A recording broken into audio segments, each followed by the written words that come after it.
Los estudios peircianos tienen una cualidad que yo diría que es precisamente el antídoto a un proceso de posesión, yo diría maligna, de la lógica en la que funciona la construcción del conocimiento en Chile. El modelo inductivo-deductivo del cual hablaba la profesora es un modelo memorístico que se basa principalmente en que el sujeto tenga una experiencia teórica y la recuerde, y que por lo tanto sea capaz de hacer una reconstrucción de las maneras particulares de ocurrir de su pensamiento frente a la teoría, de tal forma de que sea capaz de sacar conclusiones. Entonces hay cierto descanso que tenemos los profesores en que nuestros estudiantes están sacando efectivamente conclusiones mientras nosotros los estamos exponiendo a una batería bastante abstracta de teoría. La ciudad detrás del ojo, que es el nombre de la asignatura que creé hace 5 años en la Universidad de Concepción, se enmarca en los estudios que comencé en una licenciatura en educación en la Universidad de St. Cloud en Estados Unidos hace ya 4 años atrás. Sigue su recorrido en un magíster en literatura hispanoamericana, que es precisamente el contexto en el cual yo empiezo a trabajar a Peirce de una manera un poco más profunda, sobre todo en el área de metodología, tratando de hacer cosas con Peirce más que de reproducir la teoría peirciana o reproducir las conclusiones peircianas. Y luego deriva en un fenómeno de maduración en mi ingreso al doctorado de lingüística, en particular en el área de psicolingüística, que para los que no saben lo que es en el fondo una revolución científica que ocurrió en la lingüística, que permitió, a partir de los estudios de Chomsky, generar una estructura profunda del lenguaje que permitiera unificar los estudios idiomáticos generales.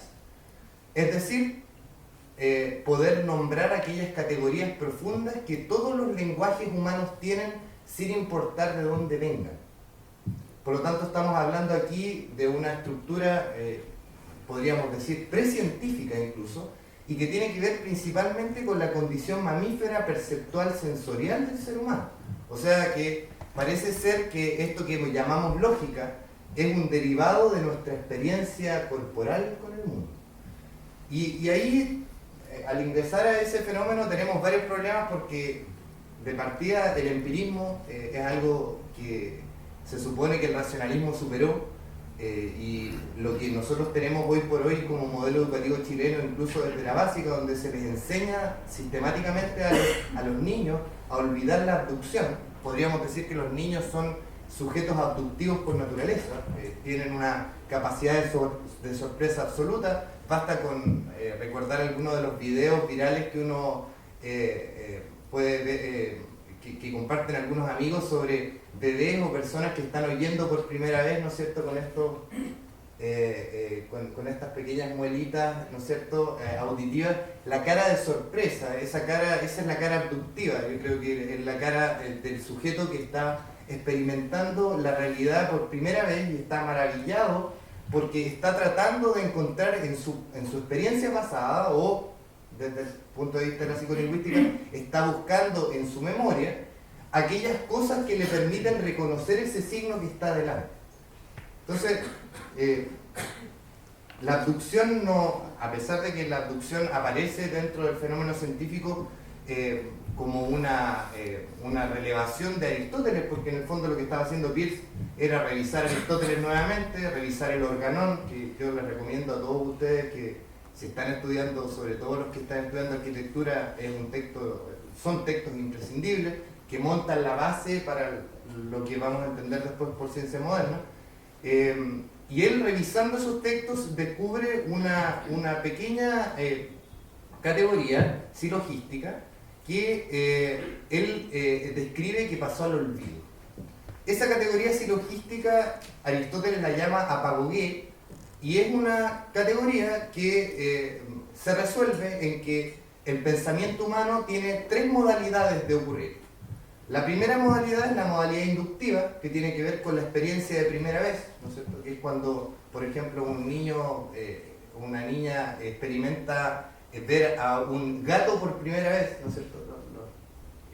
En general son más comunes los perros, entonces lo primero que conocen los niños y las niñas son los perros, y cuando ven un gato, increíblemente sienten la sensación de que ya han visto eso, pero no es lo mismo, por lo tanto debe ser algo similar a un gato, que pertenece al mundo de los gatos, seguramente uno tratando de entrar en esa estructura precognitivas, podríamos decir, de los niños.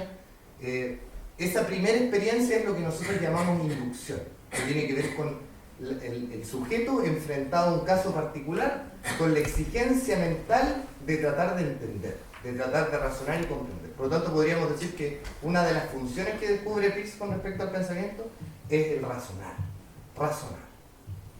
El segundo modelo silogístico que él revisa, que es el modelo deductivo o la inferencia deductiva, depende del nivel de análisis que uno quiera darle, es un modelo que, teniendo en cuenta de que el sujeto tiene una experiencia previa y por lo tanto tiene una batería de conclusiones, él o ella puede utilizar esas conclusiones para afirmar al mundo, reafirmar la certeza del mundo. El apagoye, que es la tercera modalidad silogística o inferencial, y que él va a llamar abducción, es un tipo de silogismo que, a diferencia de la capacidad de razonar que pueden tener los seres humanos o la capacidad de concluir que se puede exigir a partir de la propia experiencia práctica con el mundo y con el lenguaje, la abducción es un fenómeno más bien imaginativo, de tal manera que el residual lógico que deja la abducción es la hipótesis, a diferencia de la inducción, donde lo que tenemos es una regla general, ¿no es cierto? En el modelo deductivo lo que tenemos son resultados de aplicación de esa regla general. En el modelo abductivo lo que tenemos es una regla general, o sea, asumimos que el sujeto tiene una memoria y que por lo tanto tiene ciertas verdades o ciertas certezas asentadas en su experiencia, pero ante la experiencia personal que el sujeto tiene con la realidad, él plantea un caso y por lo tanto la hipótesis se transforma en el objetivo final de su razonamiento. Por lo tanto, podríamos decir, en palabras mucho más sencillas, que cuando tú estás pensando y lo que se te ocurre es una pregunta, estás enfrentado al modelo abductivo.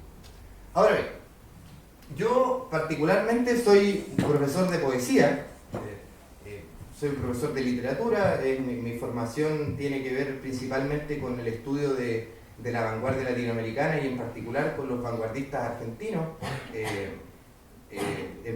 sobre todo con respecto a Macedonio Fernández, que es un autor bastante desconocido en Chile y que es reconocido actualmente como uno de los grandes maestros de Borges, fue muy amigo del papá de Borges, y escribió un solo texto que se llama El Museo de la Novela de la Eterna, que yo les recomiendo que lo lean, es un texto bastante extraordinario, tiene 47 prólogos escritos por él, y lo más interesante es que la novela es un personaje del texto, por lo tanto lo que tenemos ahí es una metanovela.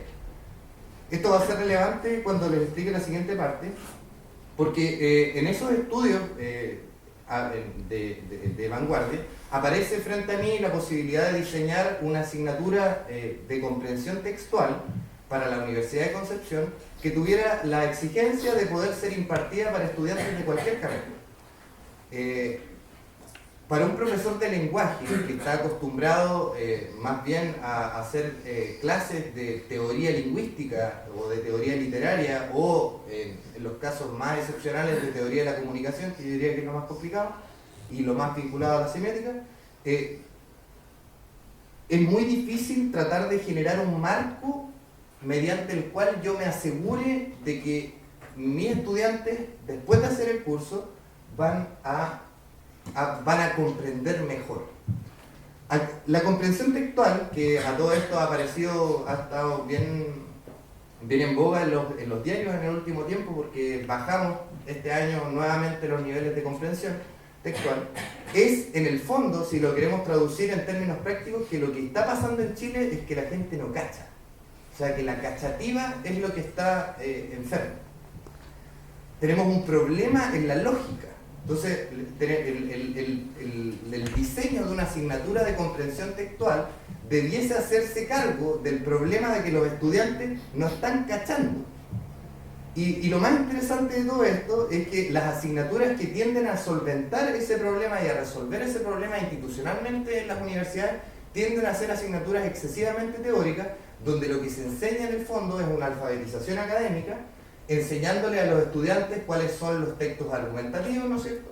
Enseñándole a los estudiantes cuáles son las estructuras expositivas del lenguaje, y generalmente eso atrofiado por una metodología excesivamente memorística que está absolutamente anclada en los resabios racionalistas de este modelo inductivo-deductivo que el mismo Aristóteles trata de superar y que luego Peirce, a través de la abducción, trata de relevar como un elemento central del pensamiento. Tan así que Peirce dice que sin hipótesis no hay pensamiento humano, o sea que el pensamiento humano es en el fondo puras preguntas. Y es algo que ustedes pueden comprobar en el sí mismo de sus propias cabezas, en el silencio interior, en eso que Peirce llamó el origen de la comunicación, y que tiene que ver, en términos prácticos, con las cosas que ustedes no les dicen a nadie. Si ustedes quieren tratar de transformar eso en algo más concreto, traten de imaginarse aquellos secretos que ustedes no les contarían a nadie y se van a dar cuenta que la comunicación es muchísimo más que la oralidad y muchísimo más que la escritura. O sea que la comunicación es un fenómeno que parte adentro del sujeto y que tiene que ver principalmente con un proceso de extrañamiento, como explica Hegel, con el mundo. O sea que hay un proceso de distanciamiento con la realidad y que está tratando de ser solventado a través del lenguaje, pero cuando el lenguaje está amarrado a estructuras anquilosadas de inducción y deducción, lo que tenemos en el fondo es que el sujeto se transforma en un adicto a las conclusiones. Lo que tenemos en Chile son estudiantes adictos a las conclusiones y que no pueden superar su manía heroinómana de la verdad porque en el fondo tienen una pobrísima educación de la hipótesis. Porque creen que la hipótesis en el fondo es una categoría que se utiliza para hacer una tesis de pregrado.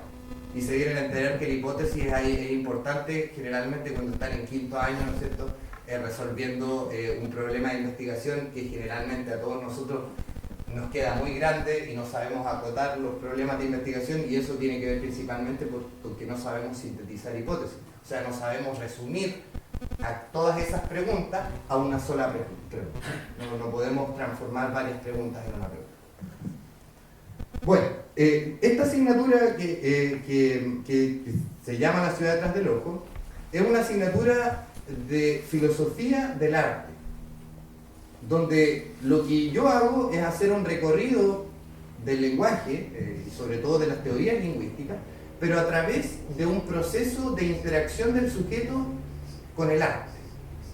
¿Cuál es la ventaja que tiene esto? Que puedo generar al mismo tiempo un modelo de interpretación, o sea, puedo exponer una obra de arte, y a partir de esa obra de arte generar el entramado teórico categorial que me permite explicar a mí los diferentes paradigmas que fueron revolucionando la teoría lingüística desde esos siglos. Entonces, bueno, si puedes continuar. El cine, a diferencia de la literatura, es una forma de expresión o una forma de comunicación que le permitió por primera vez al artista exponer su imaginación de manera explícita.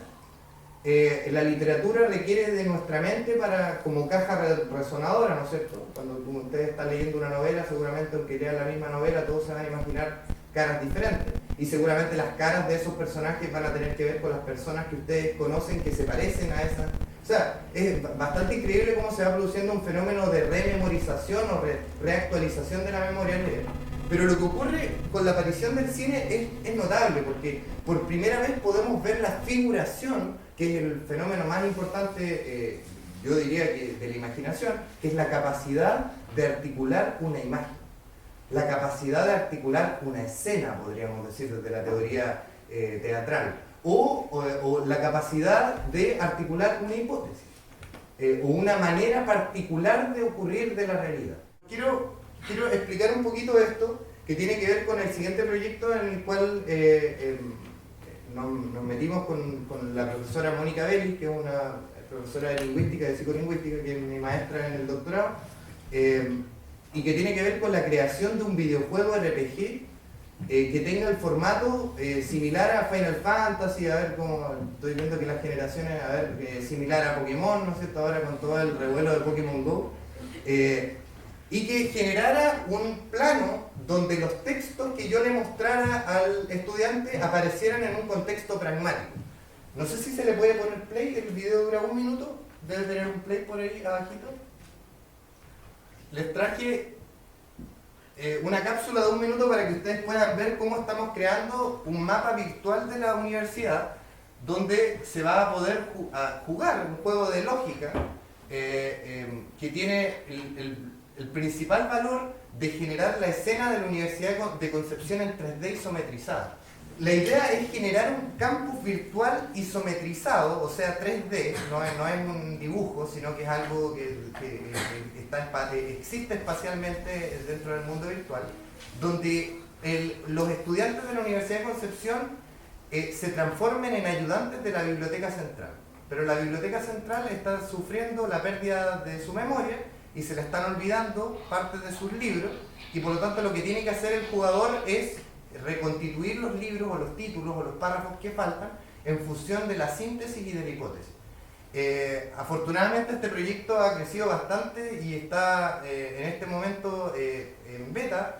Vamos a lanzarlo en un par de meses más. Ya terminamos, yo trabajé como guionista y director de este juego, y esperamos poder dar un salto directamente a la filosofía y hacer un juego de filosofía donde podamos incluir un escenario de jugabilidad y que nos permita también conectarnos con las nuevas modalidades textuales y de comunicación de este siglo, que evidentemente están dentro del espejo negro, ¿no es cierto?, de las pantallas virtuales. O sea, la virtualización de la experiencia va a ser algo muy radical en las siguientes décadas, y es preciso que la misma filosofía se adentre en la posibilidad de generar tecnologías que logren circunscribir la filosofía de la ciencia, que es algo que está bastante perdido y derrotado en las universidades después de que se acabaron los propedéuticos, ¿no es cierto?, después de que se acabaron los bachilleratos y el bachillerato se transformó en una asignatura, las asignaturas de filosofía de la ciencia desaparecieron de casi todas las universidades. La idea es un poco retomar esa senda y poder generar un espacio previo a la exposición a la teoría, que permita, por lo tanto, tener una pequeña inducción a la lógica abductiva y en particular a la hipótesis. Y eso es, pues. Muchas gracias.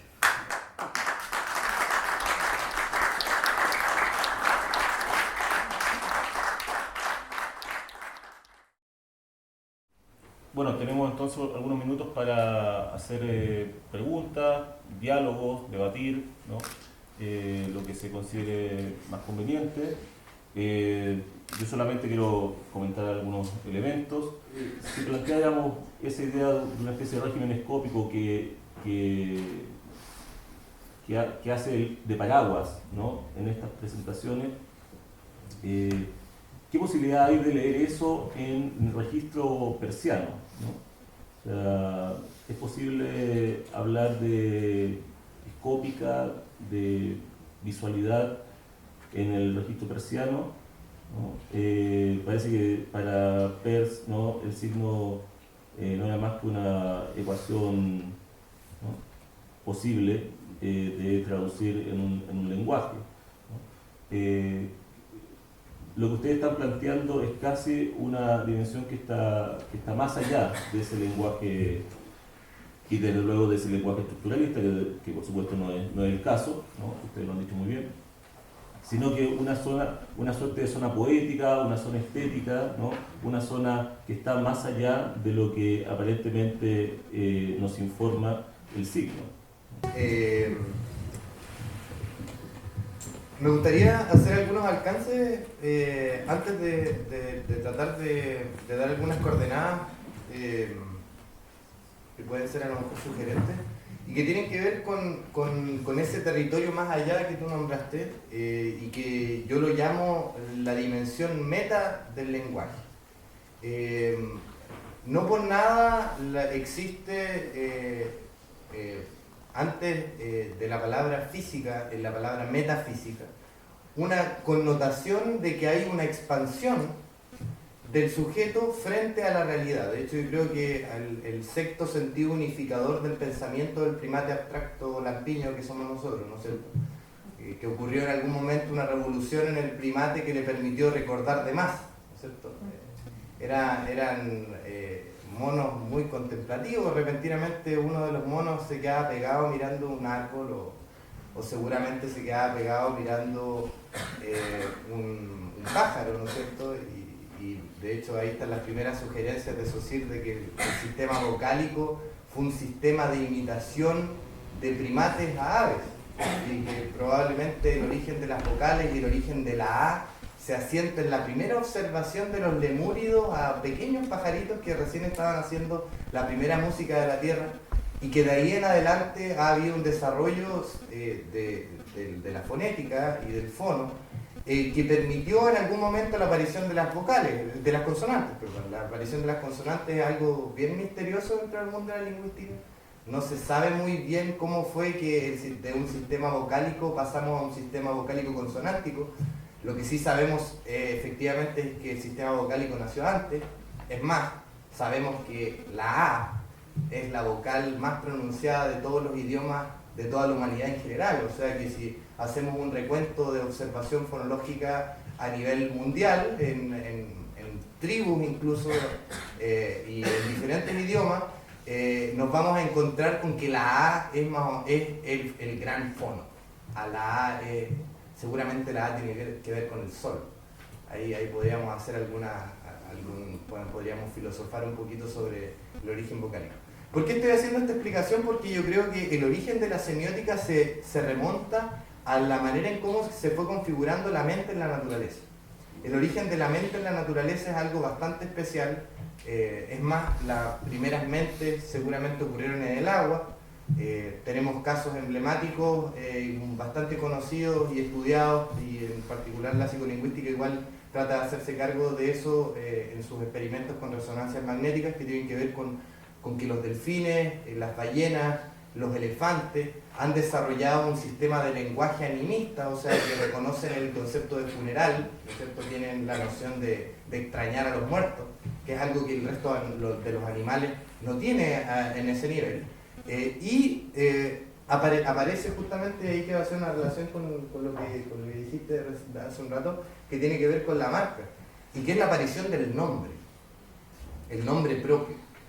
Los únicos animales que sabemos que tienen nombres propios en la naturaleza son los delfines, las ballenas, bueno, los cetáceos, los elefantes y los humanos. El fenómeno de individuación, donde yo logro nombrarme a mí mismo, es un fenómeno que, a mi entender, ocurre en ese paradigma meta de la conciencia, que es el que permite explicar la aparición de un procedimiento general, que es la metáfora. La metáfora la metáfora es el principal, dentro de la teoría lingüística se reconoce como el principal modificador del símbolo. O sea que a lo largo de la historia de la humanidad, lo que tenemos son enunciaciones de signos que envejecen mal y envejecen bien.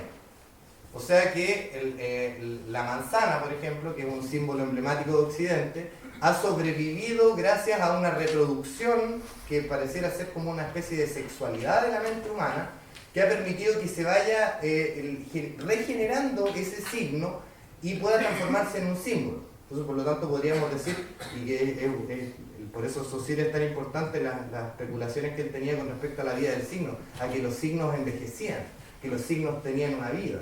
Y seguramente podríamos ir un poco más allá y decir que quizás, y aquí es a lo que quiero llegar un poco a la idea sugerente, creo que estos espacios de preguntas son importantes para las ideas sugerentes, o sea, aquellas cosas que después de que termina este evento quedan dando vueltas, es que seguramente la mente tiene también un sistema sexual, y aquello que llamamos abducción debe tener que ver con el orgasmo en la mente.